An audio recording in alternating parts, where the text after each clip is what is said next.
Video में हम colour Doppler ultrasound के बारे में बात करने वाले हैं। हम जानेंगे ये क्यों किया जाता है और कैसे किया जाता है।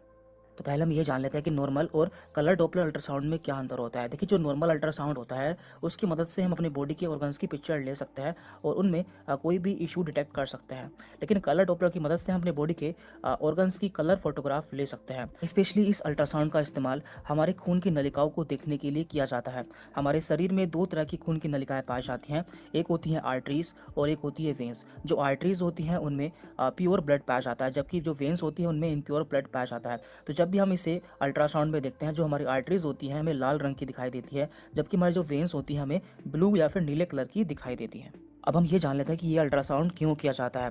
देखिए, इसे हमें कई सारे कंडीशन में कर सकते हैं। नंबर 1, यदि हमारे बॉडी में कहीं भी ब्लड की सप्लाई रुक जाती है या फिर कम हो जाती है तो उसका पता लगाने के लिए इसका इस्तेमाल किया जाता है, क्योंकि इसके द्वारा हम जान पाते हैं कि जो हमारी ब्लड की सप्लाई है वो किस जगह रुकी है या फिर कहाँ पर कम हो गई है। Number 2, varicose veins. देखिए, हमारे शरीर में वेंस पाई जाती हैं जो कि हमारे बॉडी के सभी अंगों से ब्लड को हार्ट तक लेकर जाती है। तो इनके अंदर छोटे छोटे वाल्व पाए जाते हैं। तो कभी कभी ये वाल्व पूरी तरह से खुल नहीं पाते या फिर पूरी तरह से काम नहीं कर पाते, जिसके कारण जो ब्लड होता है वो एक जगह इकट्ठा हो जाता है और जिसके कारण जो वेंस होती हैं वो काफ़ी फूल जाती है या फिर ट्विस्टेड हो जाती है, जिन्हें कि हम वेरिकोस वेंस कहते हैं। कलर डॉपलर की मदद से हम यह पता लगा लेते हैं कि वेरिकोस वेन में रुकावट किस जगह हुई है। Number 3, clot. कई बार हमारे खून की नलिकाओं में क्लोट बन जाता है, यानी कि खून का थक्का बन जाता है, जिससे खून आगे नहीं जा पाता। तो उसका पता लगाने के लिए भी यह अल्ट्रासाउंड किया जाता है। नंबर 4, प्रेग्नेंट फीमेल्स, यानी कि ऐसी महिला जो कि गर्भवती होती है, तो उनमें भी यह टेस्ट किया जाता है।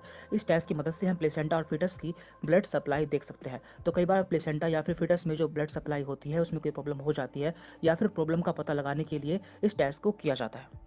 क्योंकि इस टेस्ट के द्वारा हमें जो ब्लड सप्लाई होती है उसकी कलर फोटोग्राफ मिल जाती है, जिससे हम प्रॉब्लम को आसानी से पहचान सकते हैं। एंड नंबर 5 है आफ्टर किडनी ट्रांसप्लांट। तो जिन लोगों में किडनी ट्रांसप्लांट किया जाता है, तो किडनी ट्रांसप्लांट करने के बाद उनमें कलर डॉपलर किया जाता है, जिससे हम जान सकते हैं कि जो उनमें किडनी ट्रांसप्लांट की गई है उनमें ब्लड सप्लाई सही से हो रही है या फिर नहीं।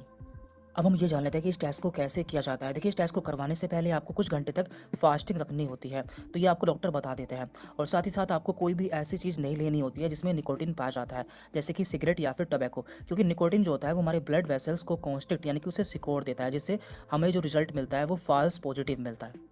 आपके शरीर के जिस हिस्से का अल्ट्रासाउंड करना होता है उस हिस्से पर एक जेल लगा दिया जाता है और उसे एक प्रोफ की हेल्प से वहाँ पर फैला दिया जाता है और फिर एक ट्रांसड्यूसर से आपका अल्ट्रासाउंड किया जाता है। इस अल्ट्रासाउंड के दौरान 30 मिनट से 1 घंटे तक का समय लग सकता है और आपको इसके दौरान कोई भी पेन नहीं होता है।